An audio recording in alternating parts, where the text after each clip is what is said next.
But we begin with that story only on 10 News, a growing sense of anxiety amid a trail of broken glass in one neighborhood in La Mesa. Residents waking up this morning after seeing their car window shot out. Our 10 News reporter Michael Chen found out some worry if the crimes are tied to others.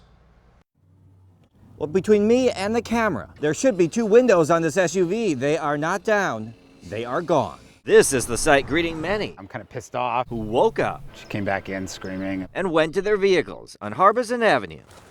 And this is what we found.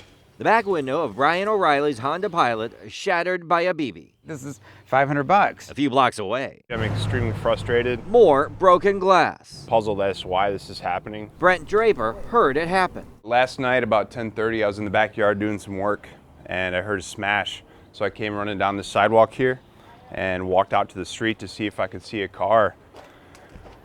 And I heard a car speeding away southbound on Lois Street. Even in the dark, he saw the glass. I saw the back of my vehicle had glass all over the road. On the same street, 6 other vehicles targeted with a BB gun in the last 2 nights. Several weeks ago in the same area. Kind of sad. It kind of did ruin my birthday. I'm not gonna lie. 22 different drivers walked to their cars and found their tires slashed, leaving many to wonder if those crimes are linked.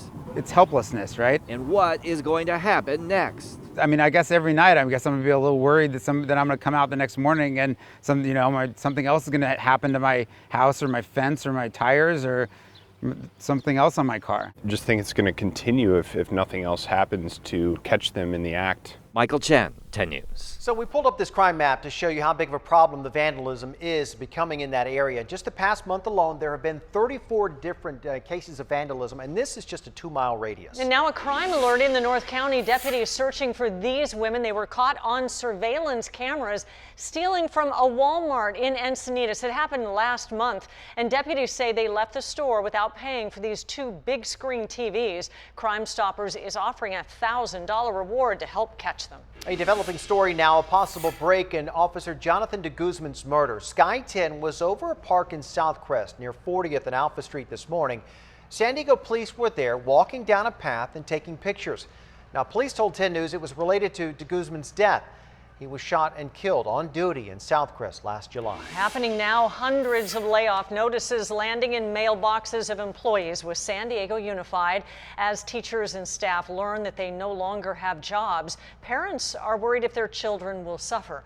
10 News anchor Riel Creighton is live now. And Riel, one mother is especially concerned about what could happen to special education.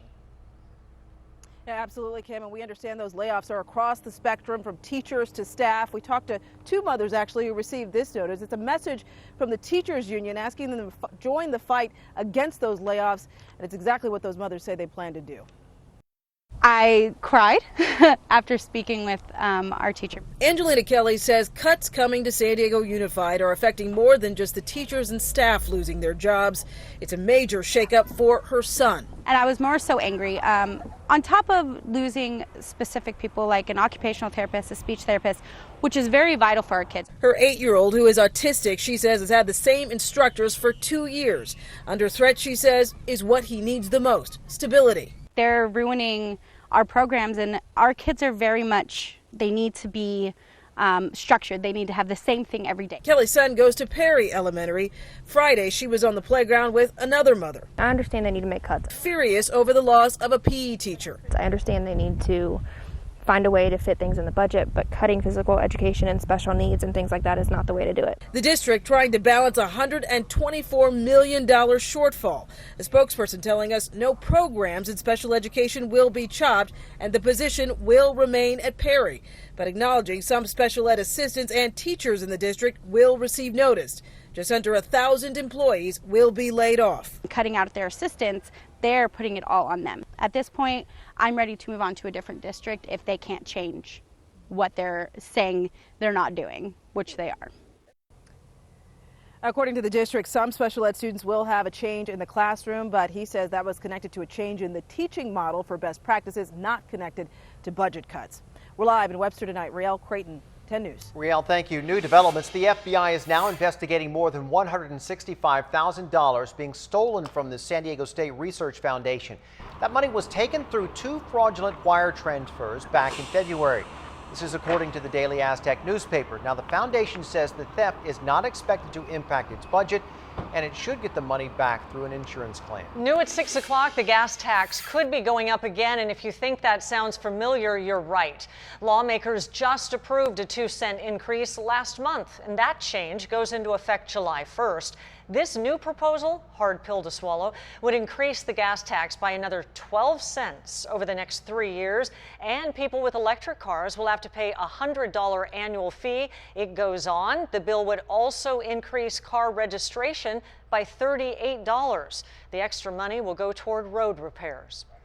All right, Kim, Brian Shlonsky here in the 10 News Live Center with some breaking news coming in from San Francisco. And right now, hostage negotiators and the bomb squad out there in the streets. This is the Mission District. Here's what's going on. There's a gunman barricaded inside the Crown Hotel. Right now, you see streets have been shut down. People told to stay inside. We have actually some videos and photos people have taken after they were told to stay inside restaurants in this area. You see police coming into restaurants talking with people. And look at this. At one point, people were evacuated. This video here shows the mad scramble, people trying to get out of this area.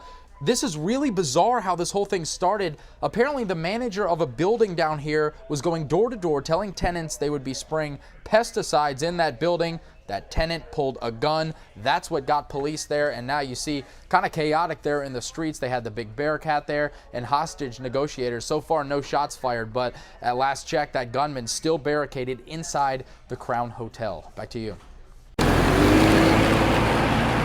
I'm 10 News reporter Grecia Aguilar in Terrasana, where a 16-year-old was killed by a hit-and-run driver. Police say it happened close to midnight as the victim and a friend were crossing Santo Road. The friend jumped onto the center median to avoid being hit.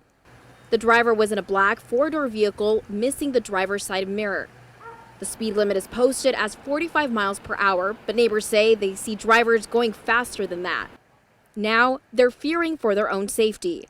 It does make it a little harder to want to run, like going from my house to my mom's house here. I mean, it's a little scary. Grecia Aguilar, 10 News. New details on a man police shot and killed at a sports complex in Huntington Beach. Officers say that man was chasing children with a bat and a broken bottle.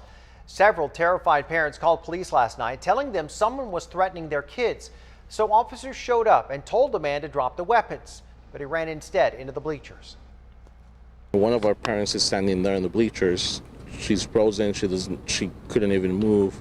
So it looked like the guy was going to go and do something to her. Well, that's when officers opened fire, killing the man. No one else was hurt. And another man now faces murder charges after a body was found at a construction site in Oceanside. Police say that Mikhail Schmidt was arrested just last night. He's accused of killing Jacob Bravo, whose body was found yesterday. Police say there were signs of trauma, but it's still not clear how he died. New video showing a thief targeting grocery shoppers. This happened in Clovis, but it happens all the time here in San Diego. You got to watch that guy right there. He's next to the cart. It's the woman's cart. While her back is turned, he appears to grab something and he put it in his bag, and then he calmly just walks away. Police released the video to remind shoppers to keep a close eye on their belongings. No doubt. A little boy in Fresno could be in some big trouble, and not just with his parents after pointing a laser at a plane. B13551 7th Street Parlor, Break Parlor, PD. Well, that's the Fresno County Sheriff's plane calling out the boy's address. The 10-year-old pointed a laser at that plane, and deputies tracked him down in seconds just using their GPS system. Now the department wants to press charges against the boy. Oh, serious crime. And don't be alarmed if you see smoke coming from Camp Pendleton this weekend. Firefighters are burning debris today, but because the debris is still damp from the recent storms, the smoke may be visible all weekend as far south as Oceanside. New at 6, lifeguards in San Diego are considering breaking away from the fire rescue department to speed up response times.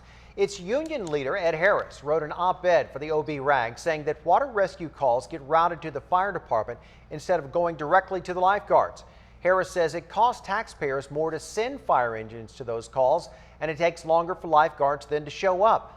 But San Diego's fire chief says creating a new department for lifeguards would be even more expensive and wouldn't make anyone any safer. San Diego is hosting doctors. They're researching a link between sports injuries and the brain disease known as CTE. They were in town today for the Scripps Health Brain Injury Rehab Conference near Mission Bay. Being discussed, a $16 million study by the National Institutes of Health to diagnose CTE in NFL players. Currently, doctors can only diagnose it after a player dies. The GOP healthcare plan is sure to be a hot topic when a trio of local lawmakers meet with voters this weekend. Congressman Darrell Issa, who you see there, is holding a town hall at the Junior Seau Beach Community Center in Oceanside from 8:30 to noon. Congressman Duncan Hunter's town hall will be at the Main Stage Theater in Ramona starting at 10 in the morning. And Congresswoman Susan Davis is meeting with voters from 10 to 11:30 tomorrow morning at San Diego State.